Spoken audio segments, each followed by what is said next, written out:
అండి అందరికీ నమస్తే. Welcome back to our channel అమ్మ రుచి. ఇవాళ రెసిపీ వచ్చేసి కోవా అండి.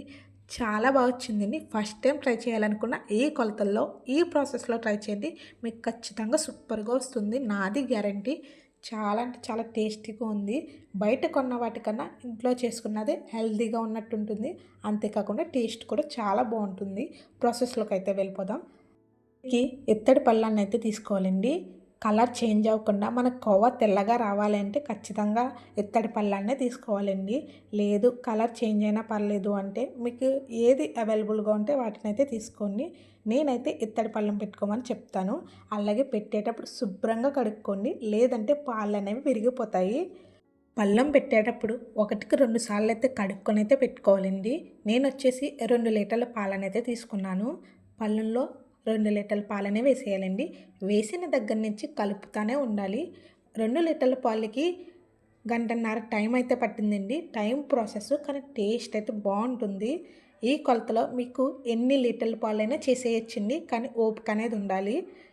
మనం వేసిన పాలు పావు వంతు అయితే అవ్వాలండి. సగానికి ఇంకొంచెం సగం అవ్వాలి. అలా అయ్యేంత వరకు కలుపుతూనే ఉండాలి. 2 లీటర్ల పాలకి కేజీ పంచదార అయితే కరెక్ట్గా సరిపోతుందండి.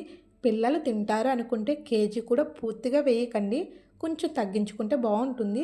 కానీ టేస్ట్ కూడా బాగుంటుంది. షుగర్ ఎక్కువ తినాలి అనుకుంటే 2 లీటర్ల పాలకి కేజీ పంచదార అయితే కరెక్ట్గా సరిపోతుంది. ఇప్పుడు షుగర్ వేసాక కూడా కలుపుతూనే ఉండాలి. అలా కంటిన్యూస్గా కలుపుతూనే ఉండాలండి. కోవా అయితే అప్పుడే బాగా వస్తుంది. పాలు కూడా విరగకుండా ఉంటాయండి. షుగర్ వేసాక పాలు ఇంకొంచెం పలచగా అవుతాయండి. అవునా కలుపుతూనే ఉండాలి. మనకి పాలు అనేవి బాగా తిక్కు పేస్ట్లో వచ్చేంత వరకు కలుపుతూ ఉండాలి. మీకు కనుక వీడియో నచ్చితే కనుక లైక్ చేయండి, షేర్ చేయండి. మన ఛానల్లో ఉన్న వీడియోస్ని కూడా చూసేయండి. వెళ్తా ఛానల్ సబ్స్క్రైబ్ చేసుకోండి. పక్కన ఉన్న బెల్ ఐకాన్ నొక్కితే అందులో ఆల్ అని నొక్కండి. నేను పెట్టిన ప్రతి వీడియో నోటిఫికేషన్ అనేది వస్తుందండి. మనం కలుపుతూ ఉండగా కొంచెం దగ్గరకు అవుతుంది. అప్పుడైతే స్టవ్ని ఆఫ్ చేసుకుంటూ కలుపుతూ ఉండండి. ఇంకొంచెం దగ్గరకు అవుతుంది. మళ్ళీ పళ్ళెం చల్లారాక మళ్ళీ స్టవ్ అయితే పెట్టుకోవాలి. మళ్ళీ పాకం అనేది కొంచెం పలచగా అవుతుంది. అలా కలుపుతుండగా గట్టిగా అయితే అవుతుందండి. ఇలాగా చేస్తూ ఉంటే వీడియోలో చూపించినట్టు దగ్గరకు అవ్వాలండి. అలా అయ్యేంత వరకు కలుపుతూనే ఉండండి కంటిన్యూగా. మధ్యలో స్టవ్ని ఆఫ్ చేసుకొని కలుపుతూ ఉండండి.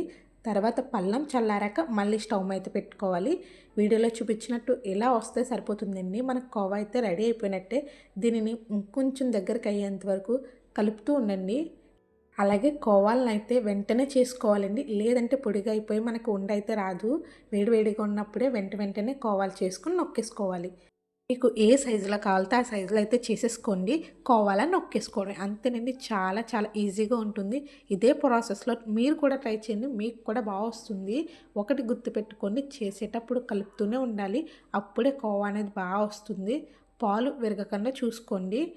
అలాగే మనం కోవా చేసేటప్పుడు పలుచగా అయితే ఉండకూడదండి, గట్టిగా ఉండాలి. అలా అయితేనే కోవా బాగా వస్తుంది. మధ్యలో స్టవ్ని అయితే ఆఫ్ చేసుకోండి. ఆఫ్ చేసుకొని కొంచెంసేపు కలుపుకుంటే గట్టిగా అవుతుంది. మళ్ళీ చల్లారాక మళ్ళీ ఇంకొంచెం సేపు స్టవ్ అయితే పెట్టుకోండి.